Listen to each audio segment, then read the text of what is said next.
How's it going, guys? Today I'm going to show you some preventative maintenance you need to do on your trucks. A lot of people don't know this. There's actually grease fittings on the four-wheel drive newer Fords, so I'm going to show you where those are at. Make sure you subscribe to the channel. I got some cool videos coming up here soon. We're going to start into some Ford scan stuff. Plus I'm going to do sort of a fun video. I'm going to just sort of show you the difference between a semi truck and this heavy-duty pickup truck. Obviously there's some big differences, but you'd be surprised on a lot of stuff that's the same. So I'm going to show you the difference on them. So we'll go ahead and get started. All you need is a grease gun. I like the pistol style just so you can use both hands if you need to, rather than having to crank the old arm style. Now if you get into something that needs a lot of pressure, you do got to use the arm style. They generally got a lot more pressure, but these here, you don't need that much pressure. So I'm just going to use the pistol style. So just need your grease gun. I always have a rag to wipe off my fittings, and then I got a creeper also. So we'll go ahead and roll under here and I'll show you where they're at. So you can see the three grease fittings on this side. There's one on the bottom of the ball joint there, one on the U-joint. Them's called half shafts, I think. For whatever reason, it slipped my mind. And I could even be wrong with that. And then there's one on the upper ball joint there. So we'll go ahead and do the bottom ball joint and the U-joint with the regular fitting, the regular grease end. So I always wipe them off real good. And make sure your end of the coupler's clean. And you're just going to crank this till grease comes out of all four corners of the U-joint.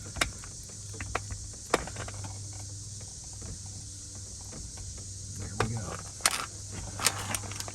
Make sure it comes out of all four corners. So I got it here, back in the back, just a little bit in the back. That's the one I was waiting for. And there's one up at the top there too. So if you don't have it in all four, you still got a dry socket. Just keep pumping. And if you pump like say 5 or 6 times and it don't come out, you got a dry socket. Now it's not a need to go be changing U-joints quite yet, but you want to be aware of it. One thing you might be able to do is run the truck a little bit, get the U-joints hot, and then try and grease it. A lot of times that'll fix it.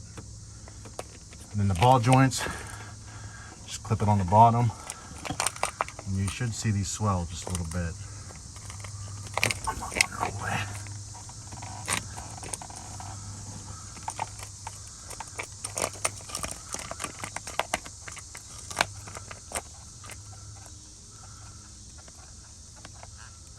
Yeah, you can see the rubber swelling. You can kind of see it in the camera, but the rubber just started swelling. So got a nice, actually it's coming out the top up here. So these ones actually blow out. So you just grease it till they blow out the top.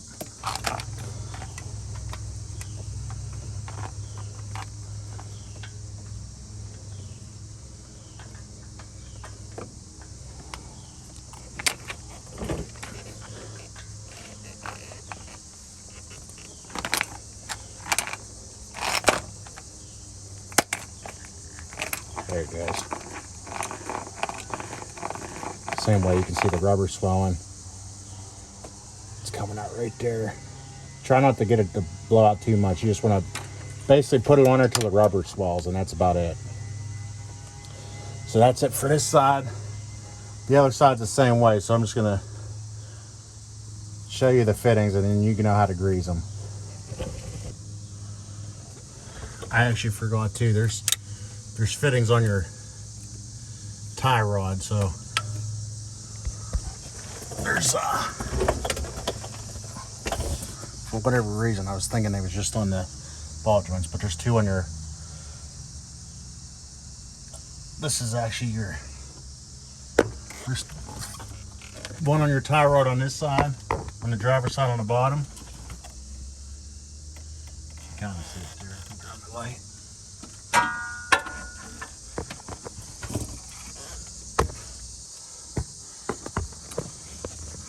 So you got one on your tie rod on the driver's side. So we'll go ahead and grease it.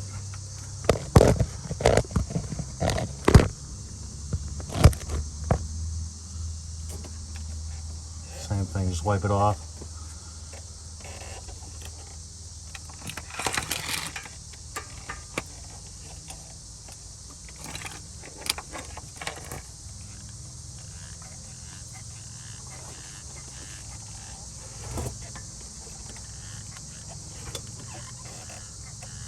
the rubber just started swelling. Just go to the rubber just starts swelling. On the bottom of your pitman arm, on the bottom of your steering box, there's one on the top there. So there's three on your steering. You got the one on each end of your tie rod. And then there's one on the connection where your, I guess that'd be called your drag link, connects up to your pitman arm. There's one up there as well. So same way, these all just grease till the rubber starts swelling up.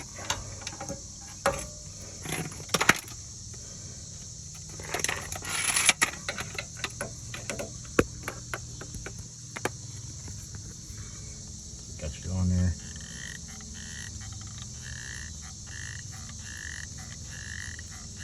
See the rubber swelling up there.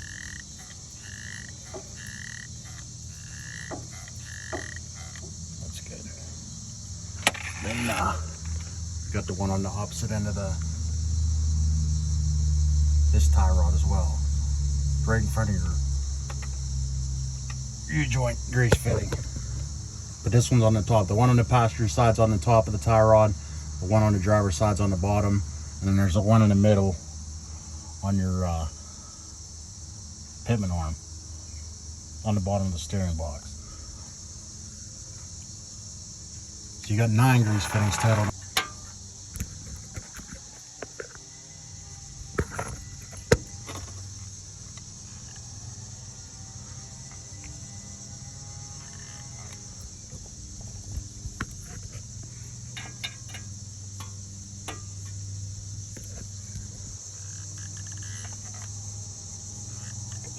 In there. There we go. See the rubber swelling on the bottom.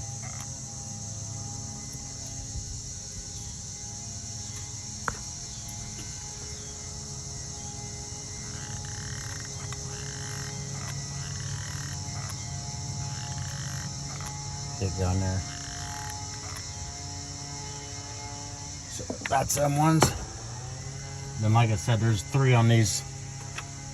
On this side as well, you got the one on your U-joint right there, and then one on the bottom of your ball joint. I'm trying to get you a good view here. One on the bottom of your ball joint there, and then the one on the bottom of the upper ball joint, right above the U-joint. Same as the other side. So I showed you how to grease them on the other side, so just gonna same way. And then you got the one on your tie rod again, one in the middle on your drag link, or not your drag link, on your track bar connected to your pitman arm, and then the one on the other tie rod on the bottom on the driver's side. So that's it. There's 9 total. So there you have it. Real simple. It's not as hard as I made it out to be. I was trying to hold the camera and grease at the same time. So anyone can do it. All you need is a grease gun, a rag, and I got a creeper too to make it a little bit easier. So just so there's no confusion, there's 9 total. There's one on each end of the tie rod, one on where the track bar comes over to the pitman arm, like right below the steering box there. There's one on there, and then on each side there's one on the upper and lower ball joint, and one on the half shaft U-joint. So it's 9 total. If you guys have any questions, drop it down in the comments. I tried to do my best video in here. I just couldn't set up my tripod. But if you have any questions, drop it down in the comments and I'll help you out. It's real simple. This is something Ford in the service manual says to do, or not the service manual, the owner's manual says to do at every service. So anytime you change your oil, you want to grease these grease fittings on the front end. And 2-wheel drive does not have any of these. So this is 4-wheel drive only. If you got a 2-wheel drive Superduty, you don't have to worry about this. Then make sure you hit that subscribe button to keep up to date with our, like I said, we got some forescan videos coming up, and then I got that, we're gonna do a fun video, just semi-truck versus the pickup trucks, just so you guys ain't around semi-trucks got an idea what the difference is. Till next time, you guys stay safe out there.